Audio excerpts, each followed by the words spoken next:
Jai Hind everyone. Welcome to my YouTube channel, which is Explore Yourselves, Banking and General Knowledge, etc. Memoir of my banking journey by Mr. V.H. Ramakrishnan, retired General Manager of Bank of India. Episode number 13. The chapter Delhi Chalo, my experiences as a General Manager is continuing. The link of earlier episodes is available in description. 5-day story. Present corporate banking branch was then known as Industrial Finance Branch. When I took charge of the zone, it was headed by Mr. N.R. Achan. I had mentioned in these columns that I met Achan for the first time in 1968 when I had been to Kunnur branch on a special assignment for a month. On the first day, I noticed a young man sitting at the counter, smartly dressed with a tie on. I asked Mr. P.S. Sinoy, who was an officer at the branch at that time, as to who was this officer sitting at the counter. He said the young man was not an officer but a clerk with ambition. That was Achan. Somehow that scene never faded from my memory. Though during my stay I did not have an opportunity to move with him, I noted in my mind that I should remember this young man. I was therefore happy to see him at IFB.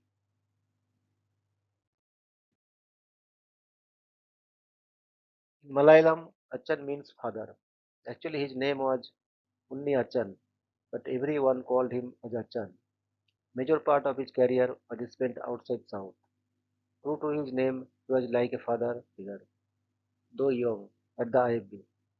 Later on, he rose to become a general manager of our bank and then became the chairman of Catholic Syrian Bank. He did an excellent job at CSB.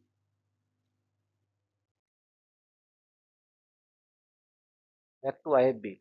Since I was new to Northern Zone, I decided I would read all proposals emanating from IFB thoroughly during the first year. Of course, I never used to go into nitty-gritties like list of documents, etc. That was for the chief manager or chief officer to check. I would study three things: background of the promoters, main security, manager's recommendations.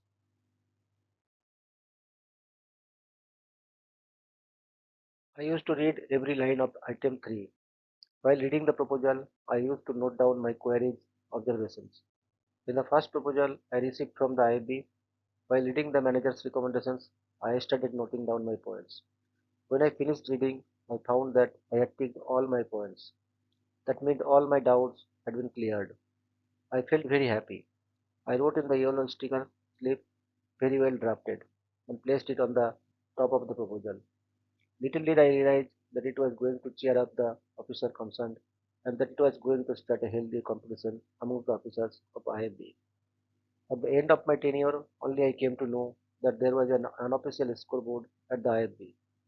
Each officer used to keep a count of number of appreciation slips he had received and used to compare with others. I inherited this habit of appreciating a well-prepared note from two executives. One was Mr. Happy Buddha. It was very difficult to get a note of appreciation from him. He once gave one to Mr. T.R. Madhavan, former GM and later managing director of Dhanalaxmi Bank, which he had kept in his wallet for many years. Another was Mr. G.M. Limdi, who was the chief executive of Kenya branches when I reported there in 1979. On my second day, he asked me to draft a telex to head office about a difficult account. As I had studied about that account when I was in HO, before leaving for Nairobi, I could draft without much difficulty. However, I was nervous when I was sent the file to the CE. It came back within 10 minutes. On the office copy, he had written excellent drafting. That gave me a lot of confidence. So I wanted to pass on my appreciations to my juniors also as an act of encouragement. John had a good business acumen. He used to encourage good borrowers to expand, assuring his support. In fact, a few of them had told me that but for his encouragement, they would not have bought own factory buildings or workplaces which had benefited them in the long run. He was clear in his mind and would say no wherever it was not possible to help.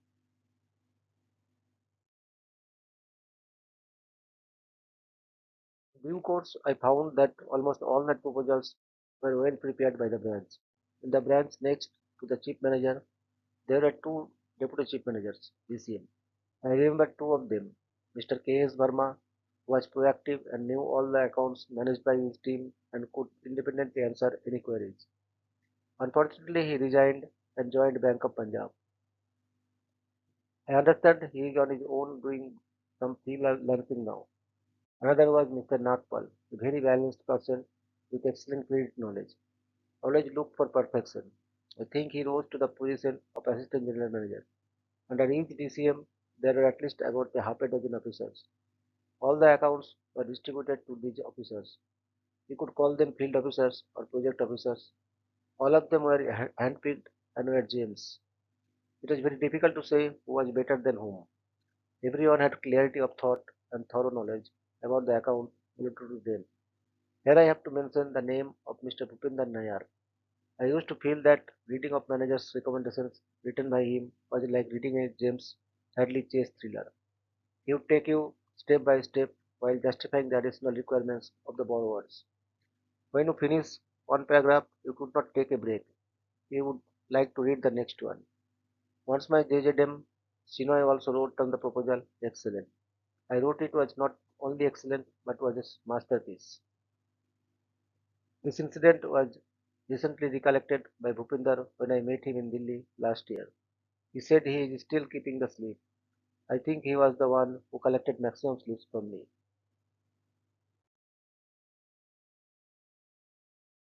Once I visited a rural branch in Rajasthan, I had a meeting with the villagers. They asked only one question. Where is our former manager, Bhupinder Nayar? He was their manager 5 years back.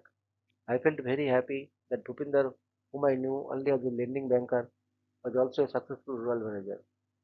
After his IFB term, he went to Paris, later had a brief spell in Hong Kong. He became a GM and then retired as Executive Director of Oriental Bank of Commerce. A glorious career. I considered him as one of the best 10 officers in credit in the bank. I always used to say that our IFB boys were like lambs in the office, but were like lions outside. We are the leaders of the consortium for many accounts. I used to attend quite a few of the consortium meetings.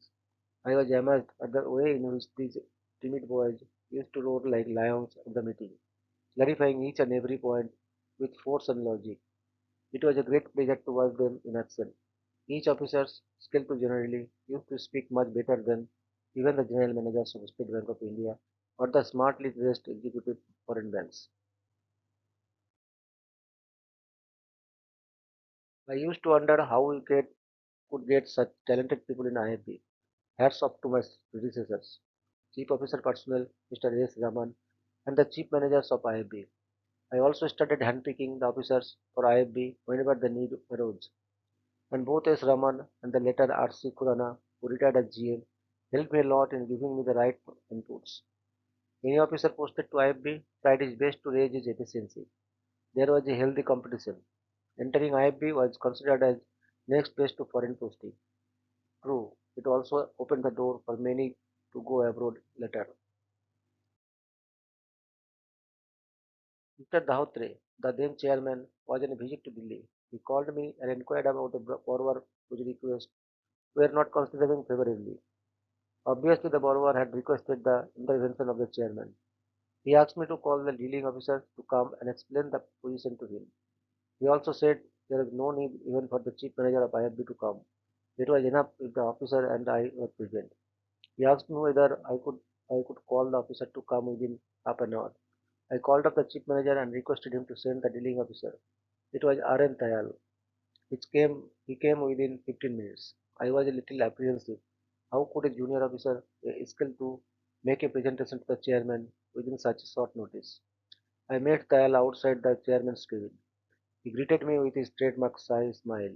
I asked him whether he was prepared to explain to the CMD about our views on the account. He said confidently that he could do that. We entered the cabin. After the introduction, without any bit of nervousness, Kyle made a powerful presentation. Oral, no PowerPoint in those days. For 10 minutes, cogently listing out the adverse features. The chairman listened patiently and asked a couple of questions, which he answered without any hesitation. At the end, the chairman said he was fully convinced about our stand. Dayal came out with me with the same shy smile. I was just amazed. What a confidence and grip over the subject. No nervousness at all. Here I should also record my admiration for Mr. Dhaotre for not adhering to the protocol. I have the story continued. Lessons I learned. Be liberal in conveying your appreciation to your juniors. It will motivate them. If you are in an atmosphere where the efficiency level is high, you will automatically raise the level of your efficiency also. If you are sure of the subject, you can speak in any forum without fear. Similarly, you will have the courage to face even the highest authority. Well, peace. Circa 1967. Before nationalization, at Chennai, we had a local advisory committee headed by Dr. A.L. Mudaliar, the then Vice Chancellor of Madras University and a well-reputed doctor by profession. All proposals beyond a limit had to go through this committee. One day the meeting was in progress. Dr. Mudaliar wanted to dictate a letter. Unfortunately, our ace stenographer, our Sundara Gopal, was on leave. So another stenographer, let us call him K, was sent. He took the dictation and typed the letter. We had two problems.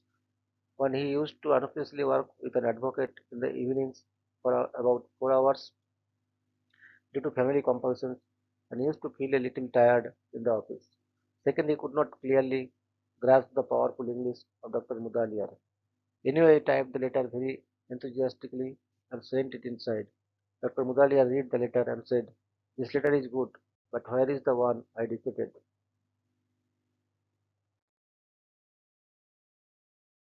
Liability continues.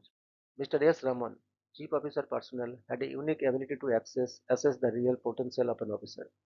One day he came to me and convinced me that we should select Mr. P.K. Bajaj, one of the brilliant officers at IFB for browser course, and if he does well, we should send him to overseas branch as we wanted a very good dealer there. I told him I had no issues if he felt that Bajaj would be better off as his dealer. I was always for an officer to get different exposures, but I told him it would be very difficult to convince Achan. Raman left that job to me. I called Achan and broke the news to him. As expected, Achan was very reluctant. Who would like to lose an excellent officer? Bajaj was and is a very pleasant officer with a smiling face. You would never see him morose or upset. Achan finally agreed as the change would be for the good of the officer as well as the bank. Thing. Bajaj did not resist the change. With a smiling face, he accepted the challenge.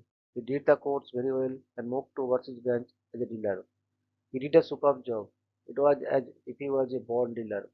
Once we sent him for a course on derivatives, which was new to many of us at that time. So when he returned from the course, I requested him to give a lecture to us. It was attended by me and other senior officers. He was able to explain the new nuances in a lucid manner. Bajaj progressed well in the bank. He went to Singapore first as a dealer and did a commendable job. Later he went as chief executive.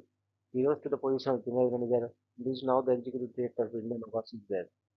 I am sure we'll see him as managing director of the bank soon. Hats off to Raman for recognizing the potential of this officer. Another change proposed by Raman was to shift Srinivasachari, whom we fondly called as Chari, from overseas branch to IFB. He felt Chari would shine well as spirit officer.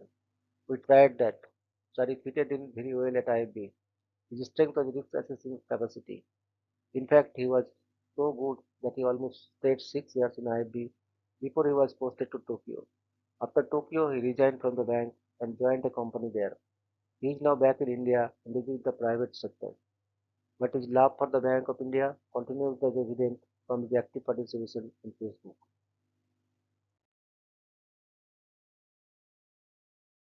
It is very difficult for me to write about each and every officer. There were a number of Guptas. The name of Rakesh Gupta, P.L. Gupta, and ever smiling H.D. Gupta. He went to Kenya. I have a separate story about Brother Gupta. Once I was reading a file on a non-performing account It was a complicated case. I was struggling to understand the various complications. Then the chief officer came and told me that there is one memorandum prepared about a year ago by an officer. I started reading it. In a flowing language, the officer had very clearly traced the events and covered all the issues with such a clarity that at the end I felt overwhelmed. I had almost tears in my eyes. It was a real masterpiece. The name of the officer was D.P. Gupta. After finishing the reading, I wanted to talk to the officer. I inquired with personal development who said he was doing his rural term at Kesupur branch. I called him on the phone and conveyed my wholehearted appreciation. I do not know where he is now. I also remember another officer, Ramakrishna Sinha. He had a literary flavor. He was strong in English and possessed original thinking. He later went to Kenya and wrote weekly columns in management in a newspaper there. It has been recently published as a book. He sent me a copy. He was also kind enough to acknowledge my name as one of those who inspired him. It was a very interesting book. He is now a general manager in waiting in our bank. Lachan got promoted and moved to Chandigarh as joint general manager of Northwest Zone. Mr. Nagesh Vaidha took over as chief manager at IB. I had known Nagesh from Chennai during 70s. He came from some other branch to zonal office. Mr. K. Sadasivan, technical officer in CBD, later passed away at a young age. His wife Bala Sadasivam was working in our Pondicherry branch and retired recently. Came and asked me whether I had met Mr. Nagesh. I replied in the affirmative. He then said, "That boy is very good, excellent manners, very knowledgeable. He would definitely come up in the bank." How true his prediction proved to be. Many of the readers know that Nagesh became general manager in our bank and then moved to Punjab National Bank as GD and retired as CMD of Oriental Bank of Commerce. He now lives a spiritual life in Agra. Many of you may not know that he had a stint with Bank of America before joining Bank of India. Back to IFB. Nagesh brought in a lot of professionalism at IFB. He was very sophisticated. It was always a pleasure to listen to him. He would use the right words. He also made the customers and everyone in IFB comfortable. The change over from Achan to Nagesh was very smooth. He was also quick in disposal and was very strong in credit and foreign exchange. One good thing about IFB was that it had good leaders, so there was steady development of business. I remember a funny incident. IFB was located in an annex to Hotel Connaught Place.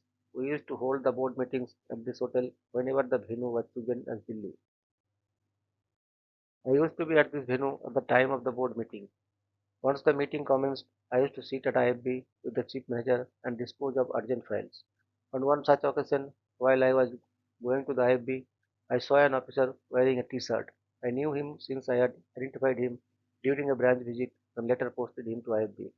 I asked him as to how was it that he was wearing a t-shirt on a weekday, especially when the board meeting was on next door. It was a casual remark. Then after a couple of hours, I saw that officer wearing a new shirt and tie. I asked him what happened. He said he asked to a nearby shop and bought a new shirt and tie. I was really touched. Unfortunately, I do not remember his name.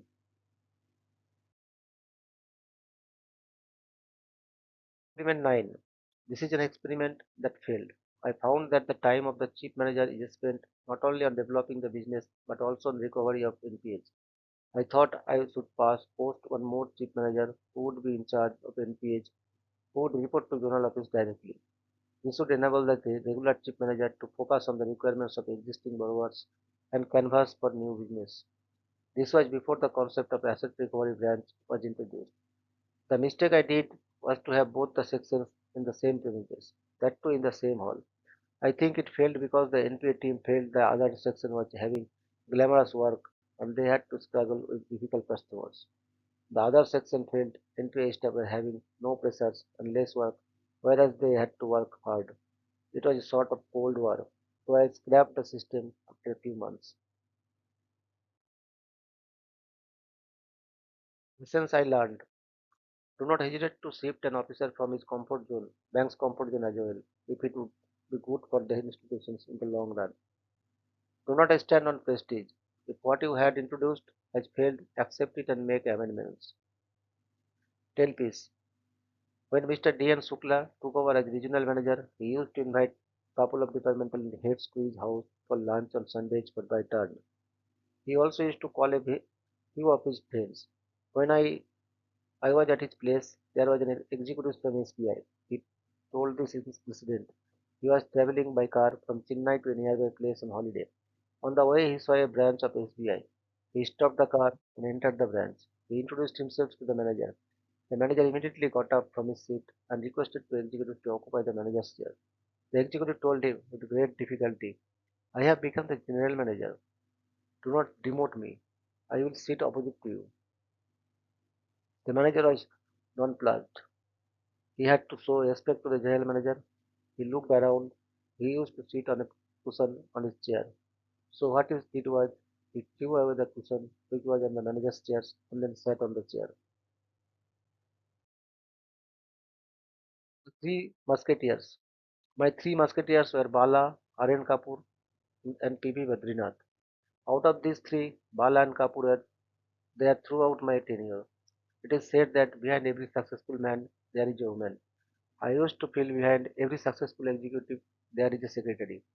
In the case of Delhi, I can say behind every successful general manager in Delhi, there is a secretariat consisting of secretary and the PROs. Bala was only on secretarial duty, taking full care of general manager's needs. Badri was looking after all matters relating to banking divisions and other government departments. Various matters had to be followed up at the behest of head office and other zones. Kapoor was in charge of all travel arrangements of executives, accommodations, receiving them at the airport, etc. All the three functioned with utmost coordination. Well, I used to give the impression that he is running around all over the place without stepping out of the cabin. Badri will enter with some papers in hand, like a tufan, storm, make a couple of calls, will talk in Chase Punjabi, Tamil or Hindi, and vanish again like a tufan. Kapoor, on the other hand, will appear lethargic and leisurely, but would be at the right place at the right time. I used to be at the airport waiting to receive the CMD, and there would be no sign of Kapoor. I would get anxious, but exactly 5 minutes before CMD enters the arrival hall, I used to hear a good evening, and Kapoor would be there. He was a great event manager. All this happened before the advent of mobile phone. Though I had written about Badri earlier, I have to mention an incident to showcase him, his personality. Once I had some close relatives at home. It was 11 p.m. One of them had an emergency call and she had to leave to Chennai by the early morning flight. No system of online booking in those days. Even if it was there, I did not have a computer or laptop. Those were pre-computer days. I phoned Badri and asked him whether he could go to Indian Airlines office and get a ticket for the morning flight. He said a crisp, yes sir. He had his notepad ready with him, noted the particulars. At 1:30 a.m. he came to my house and rang the bell. I opened the door and found Badri standing alert with his normal formal dress with a tie. I invited him inside and collected the ticket. I asked him to take his seat, but he refused. He would never sit before his boss. I asked him why he was wearing a tie at midnight. He avoided replying. I then realized that he felt he was on duty since he was attending to the JDM. He could not reconcile himself to come before the JDM without a tie. What a military discipline! For those who are not aware, he served in the Territorial Army and went with the army to Sri Lanka. That is why he is known as Captain Badrinath. Piaro's job is a tough one. He has to be on duty 24 by 7 literally. He has to run to airport early morning or late in the evening. He cannot plan any family outing in advance.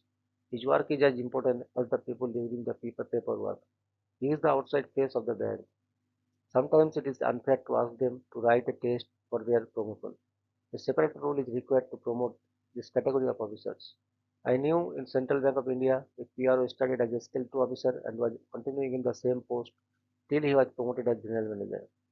In our own bank, Mr. Chuk continued till he retired as DGM. Mr. G. Kathuria, the then chairman, 1995, recognized the role played by PROs and introduced uniforms. Bank would bear the cost of two safari suites per annum for the designated PROs. Kapoor was one of the beneficiaries. My vague recollection is that he also sanctioned a special conveyance allowance for them. Well, on promotion, Badri was transferred to a branch in coal belt area in Dhanbad region. I offered him to get a better place, but as an obedient soldier, he told me he would be glad to go there and I should not do anything. So I did not interfere. Then we had to fill up the vacancy. Kapoor offered to look after both the ministry and other activities. We gave him a junior officer whom he could train. It was J.C. Chugh.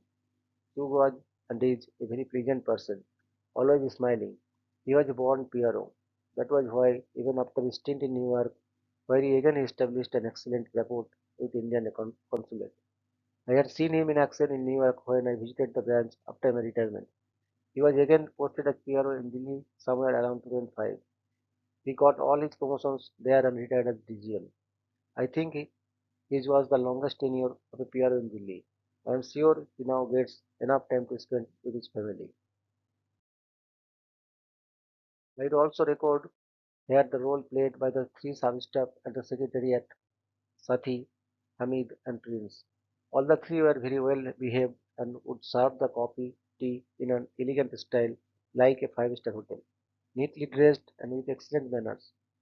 They might be doing a small job, but it made a very good impression on the visitors. The journal office via Rangoli. Mr. K.S. Nayar, the then manager of Bahadur Shah Jafar Marg, invited me for function. Mr. Nayar was an active member of the association earlier. A soft-spoken person, he was always keen to develop the business for the bank. When I entered the hall where the function was to be held, I noticed a beautiful big rangoli drawn on the floor. I asked Nayar whether he got it done by a professional from outside. He said it was done by one of the clerks. I told him that perhaps the staff was good in her work also. He said she was an excellent clerk. He pointed out to a shy young lady who was hiding behind two other ladies. I asked him whether I can take her in the journal of his secretariat. For quite some time I was thinking that there was a need for one more person in the secretariat. I had been observing that Bala had to attend to innumerable calls to addition to taking various instructions from the general manager. Many zones head office used to directly contact him for various things. He had to coordinate everything and respond to them. I did not need another officer. I only wanted a clerk who can keep track movement of papers. Mr. Nair immediately agreed. He mentioned that the clerk was going to complete 5 years in the branch and was due for a transfer. The name of the clerk was Samola. I returned to Journal Office and informed the CO personnel to keep track. For about a few months, Samola reported to Journal Office. It was in 1994. Bala trained her very well. He even taught her how many inches she should open the door of general manager cabin before entering. She was a great asset to the general office. It's proved by the fact that she is still continuing the same place. Only difference is she is now in the general manager's office more than 20 years. I wish her all the best in life. Since I learned, a good secretary and PRO are very essential for general manager. Tell please, I have to take you back to 1968. Mr. B.G. Karnik was the regional manager and Mr. R.C. Mehta was the assistant general manager at head office. Again, let me remind you that there was no STD facility in those days. You can book an urgent call for 3 minutes and two extensions were allowed. If you want to continue after 9 minutes, you have to book a fresh call. Mr. Karnik wanted to brief the AGM about an account ABC Limited. He explained all the problems. At the end of 8 minutes, Mr. Mehta asked him, what is Venkataraman saying? Karnik responded, Sir, I am talking about ABC Limited, of which Suryanarayan is the MD. Venkataraman is the MD of XYZ Limited. The call was over and got disconnected. Now Mr. Karnik booked another call. It matured after half an hour. Now Mr. Karnik gave the details of XYZ Limited as that account also had problems. At the end of 8 minutes, Mr. Mehta asked, did you discuss with Suryanarayana? And an exasperated Mr. Karnik told him that he would send you a telex. Chapter Delhi Chalo, my experiences as general manager is continuing. Thank you very much for your patience. Request to like, subscribe and share.